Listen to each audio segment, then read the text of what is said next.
afternoon. It's Saturday or day 13, I think, right now. Something like that. Anyway, of the great journey. This is my stuff.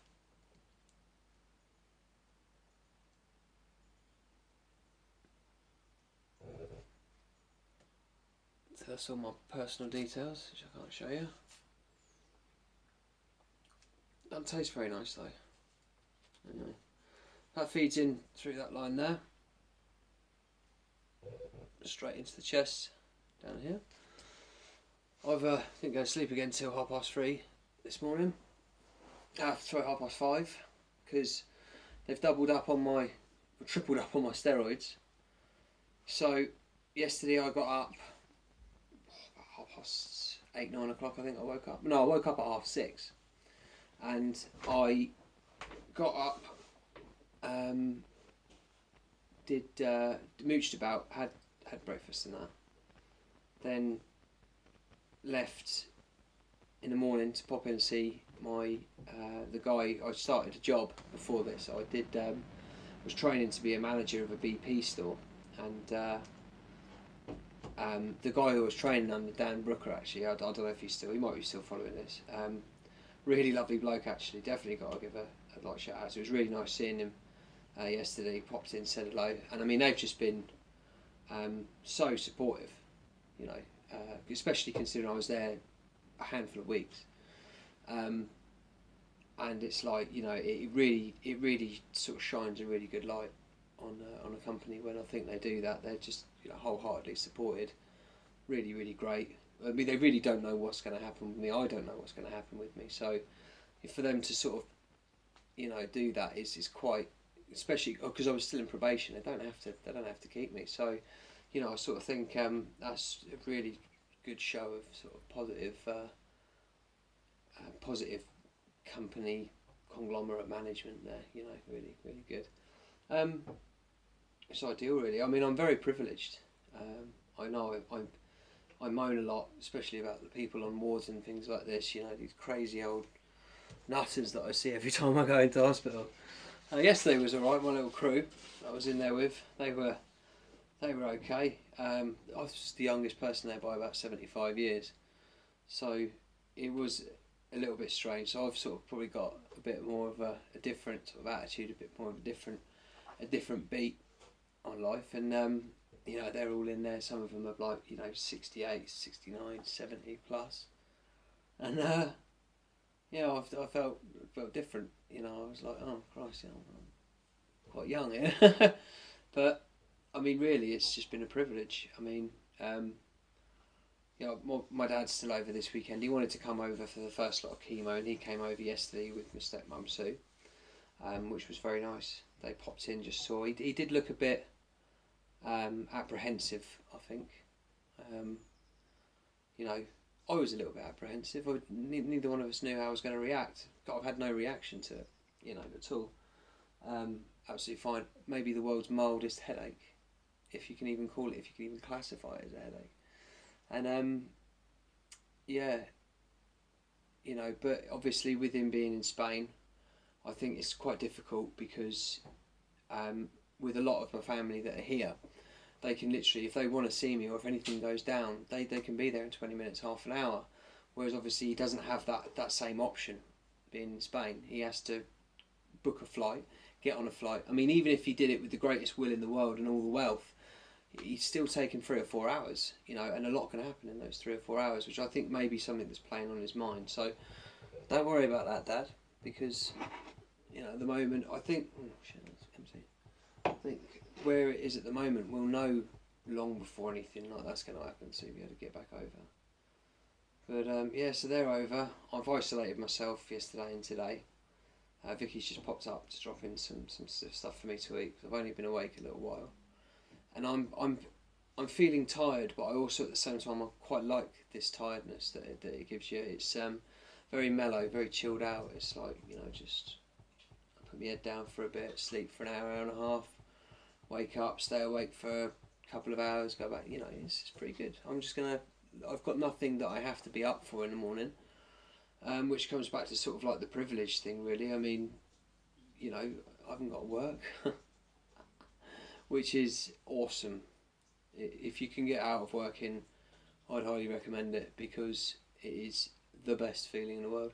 You also have no responsibility with something like this.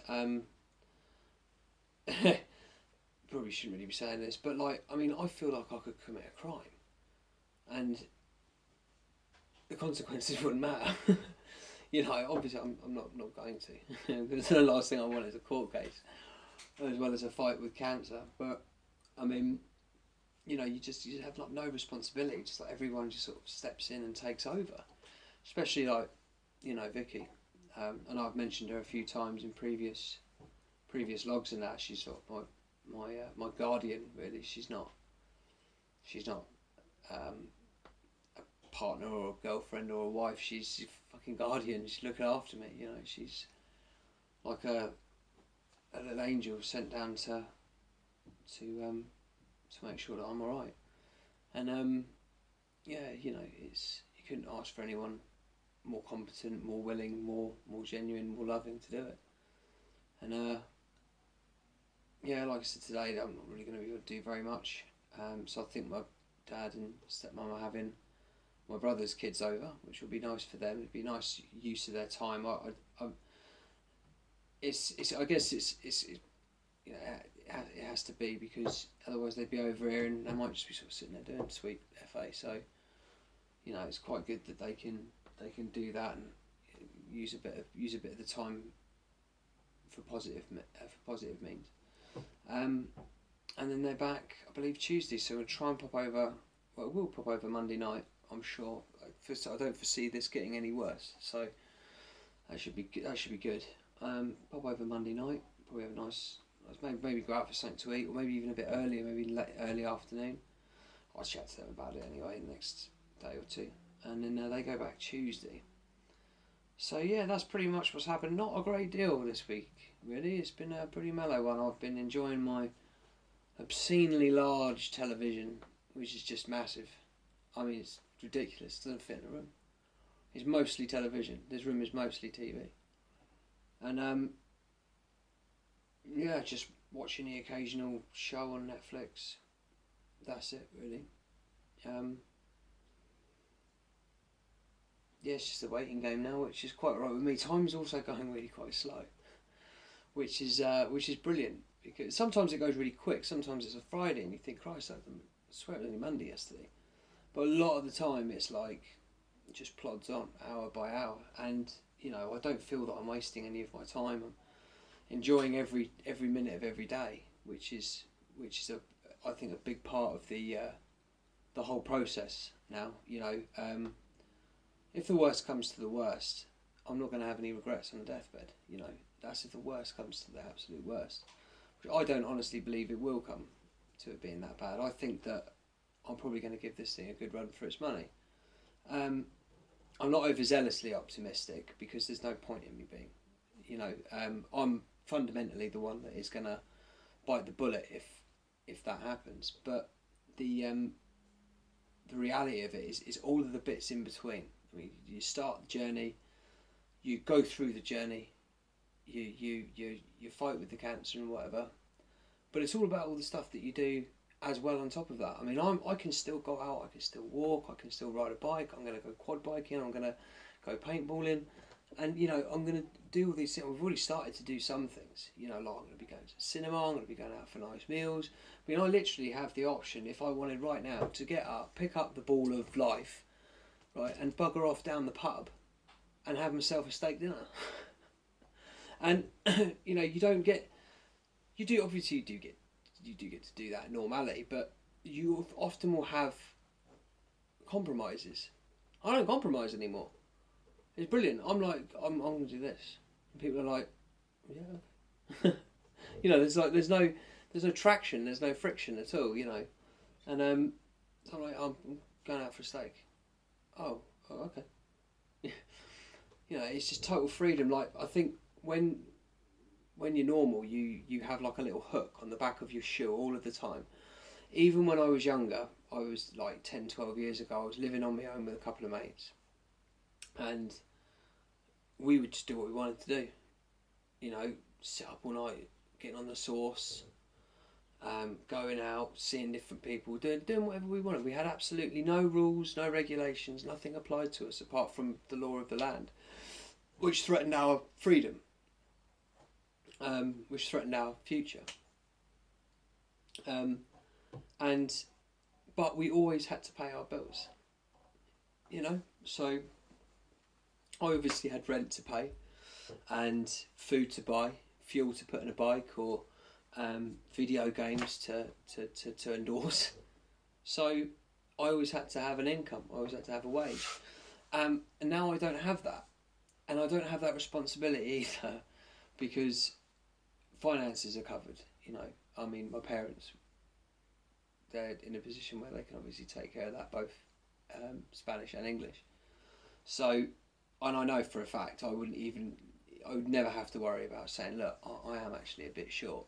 Can you sort me out? And they'd be like, of course, because, you know, it's the situation. So you don't have that hook on the back of your foot, you know, that sort of like, I've got to worry about where my next meal's coming from. And obviously Vicky's still full-time employed, so she's still getting a wage coming in.